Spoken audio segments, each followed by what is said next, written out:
নমস্কার বন্ধুরা, travel with কমলিকায় নতুন আরও একটি ব্লগে স্বাগত। আজকের ব্লগে তোমাদের সাথে শেয়ার করব সরস্বতী পুজোর প্যান্ডেল হপিং।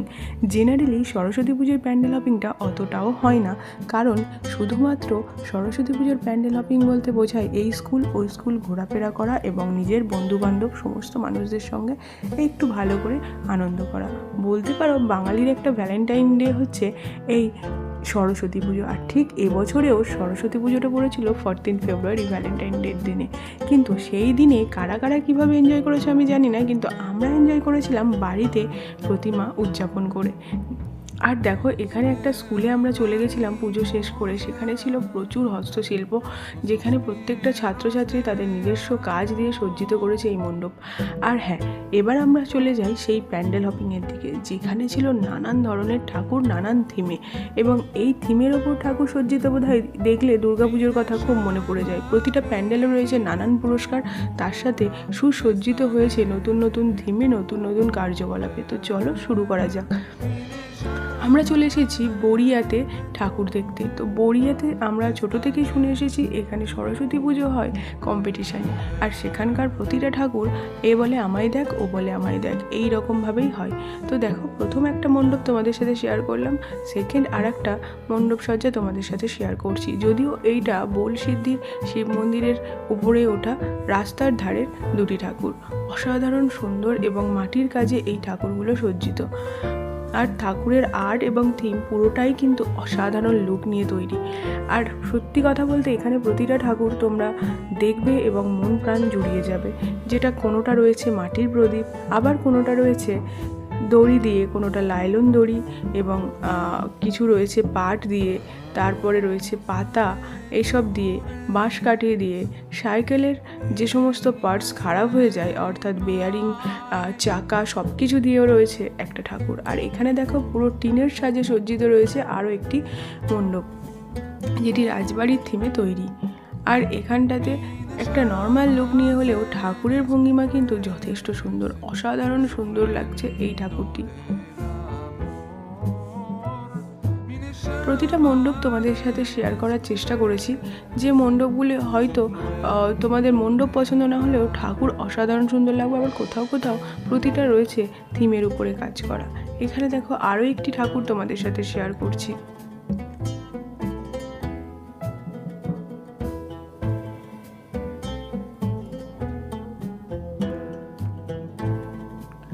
এখানে করা হয়েছে পুরী জগন্নাথ দেবের মন্দিরকে উৎসর্গ করে, যেখানে রয়েছে জগন্নাথের নানান ধরনের ছবি এবং আর্ট, আর তার সাথে তো রয়েছে এখানে বেশ কিছু হস্তশিল্পের কাজও। এগুলো দিয়েই সাজিয়েছে পুরো মণ্ডপটি।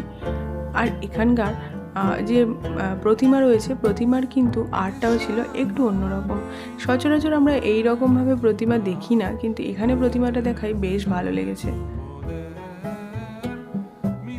আমরা গেছিলাম দিনের বেলা, এখানে কিন্তু রাতের বেলাতে গেলে অসাধারণ সুন্দর অনেক লাইটিং এবং লেজার শো তোমরা দেখতে পাবে।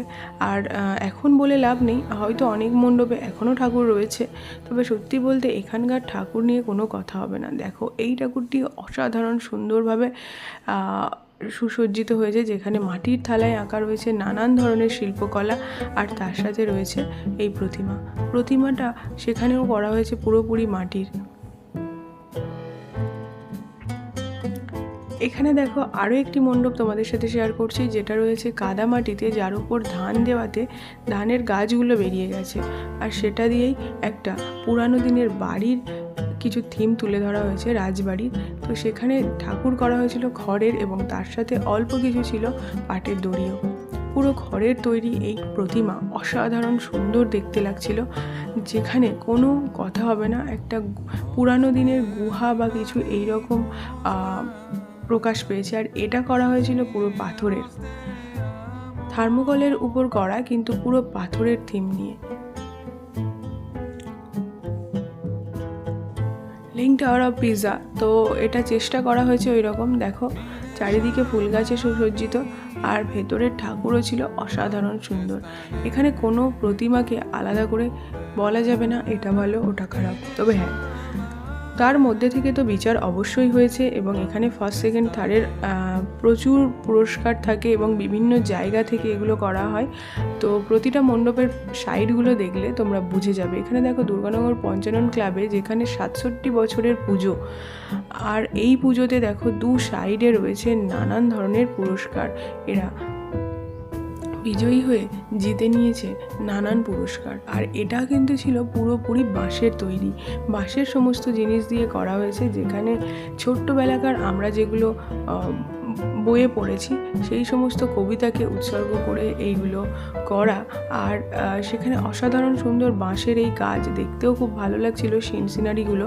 আর প্রতিটা সিনারি তৈরি করা হয়েছে বাঁশের কাজ, কারুকার্য দিয়ে। আর উপরটাও দেখো, ঝাড়বাতির চারিদিকটাও সেটাও করা হয়েছে বাঁশের। আর ঠাকুর কিন্তু এখানে ছিল না বাঁশের, ঠাকুর ছিল এক অসম্ভব সুন্দর দৃশ্য নিয়ে, যেখানে সাইকেল এবং বিভিন্ন ধরনের বেয়ারিং দিয়ে তৈরি হয়েছিল এই ঠাকুরের মূর্তি। যদিও সাইডে অন্য ঠাকুর পুজো হয়েছিল, মাটির ঠাকুর, কিন্তু এই ঠাকুরকেও পুজো করা হয়েছিল। অবশেষে প্যান্ডেল শেষে বেরিয়ে গেলাম আমি আর আমার হাজব্যান্ড। তো ও একটু সবাইকে হাই বলে দিল, আর আমরা গিয়েছিলাম স্কুটিতে করে।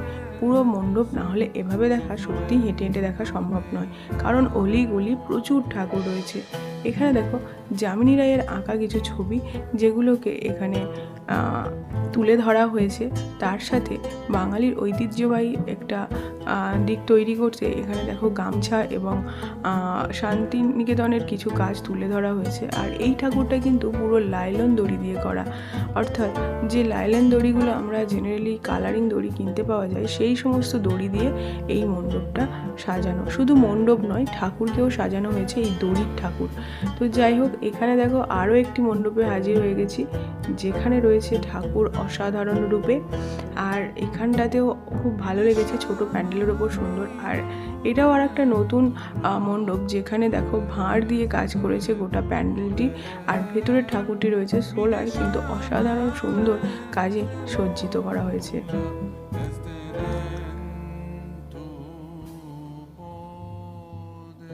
এই যে মনসা ক্লাবের ঠাকুরটি দেখছো, এটি কিন্তু একজন ইউটিউবার এখানে এই ঠাকুরটি দিয়েছে, সেটা তোমাদের সাথে অবশ্যই শেয়ার করব। এটিও পুরস্কারপ্রাপ্ত, শুনছিলাম সেকেন্ড বা থার্ড হয়েছে কোনো একটা সংস্থা থেকে, তো সেটা আমাদের এক্স্যাক্টলি শোনা হয়নি। এই ঠাকুরটাও হয়েছিল অসাধারণ সুন্দর। তো যাই হোক, এটা আমরা ফিরে আসার পথে দেখেছিলাম। আরও একটি নতুন মণ্ডপ সজ্জা নিয়ে হাজির হলাম, যেখানে দেখো ঐক্যবদ্ধতাই তাদের মূল এবং একমাত্র সম্বল। যারা ঐক্যবদ্ধভাবে বাঁচতে চায় এবং মানুষকে একই সাথে ধরে রাখতে চায়, সেই ঐক্যবদ্ধতার একটা প্রমাণ দিয়েছে এই মণ্ডপ সজ্জায়। এখানে প্রতিমাও রয়েছে দেখো ঐক্যবদ্ধভাবে। আর তার সাথে এখানে প্রচুর হাতে হাতে হাত মিলিয়ে পুরো মণ্ডপ সজ্জাটা সাজানো হয়েছে, যেখানে উপরেও দেখতে পাচ্ছ প্রচুর হাত বেরিয়ে আছে। এগুলো কিন্তু সবগুলোই হ্যান্ড গ্লাভস, সেগুলোকেই নতুনত্বভাবে সাজানো। আর এখানে দেখো মাটির সেজে উঠেছে পুরো মণ্ডপটি, যেখানে রাম মন্দির উদযাপনের পরে এই প্যান্ডেলের কাজ হয়েছে। সেই অনুযায়ী রামের এবং হনুমানজি এবং রাম সব কিছুকে নিয়েই এই মন্দির। তবে ভেতরে সাজানো হয়েছে কিন্তু মাটির মণ্ডপ সজ্জা, অর্থাৎ পোড়া মাটি দিয়ে। যেখানে রয়েছে পোড়া মাটির নানান ধরনের জিনিসপত্র, সেটা দিয়েই করা হয়েছে এই প্রতিমা। অসাধারণ সুন্দর লাগছিল এই প্রতিমাটি, এবং ঠাকুরের মুখ অসাধারণ সুন্দর, অসাধারণ পলিশিং, জাস্ট দেখলে ভাবা যাবে না। আর প্রতিটা জায়গায় দেখো একটা করে শালপাতার খুবই করা রয়েছে, যার মধ্যে রয়েছে একটা করে বাতাসা। এইরকম সুন্দর কিছু প্যান্ডেল সজ্জা দেখতে হলে কিন্তু অবশ্যই বড়িয়াতে চলে আসতে হবে, যেখানে রয়েছে নানান ধরনের ঠাকুর এবং নানান ধরনের মণ্ডপ সজ্জা। আরও একটি মণ্ডপে চলে এলাম, যেখানে দেখো রয়েছে একদম গ্রামের একটা ঠাকুর। এইরকম একটা থিম দেওয়া হয়েছে, চারিদিক থেকে রয়েছে বেড়াজাল, আর তার মধ্যে রয়েছে ঠাকুর। তো ঠাকুরের উপরেও রয়েছে খড়ের ছাউনি, এবং ভেতরে সুন্দরভাবে সুসজ্জিত হয়েছে ঠাকুর।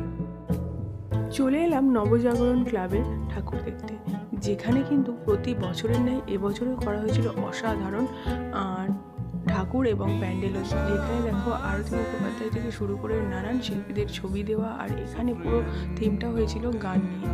যাই হোক, অসাধারণ সুন্দর, এবং শেষ একটি ছোট্ট মণ্ডপ দেখে বেরিয়ে পড়লাম নিজের বাড়ির উদ্দেশ্যে পুজোটি সমাপ্ত করতে। তো আমাদের বাড়ির ঠাকুর দেখে শেষ করলাম এই ছোট্ট ব্লগ। আজকের এই প্যান্ডেল ওপেনিংয়ের ব্লগ তোমাদের কেমন লাগলো জানাতে একদমই ভুলো না। ভালো লেগে থাকলে অবশ্যই লাইক, শেয়ার, কমেন্ট।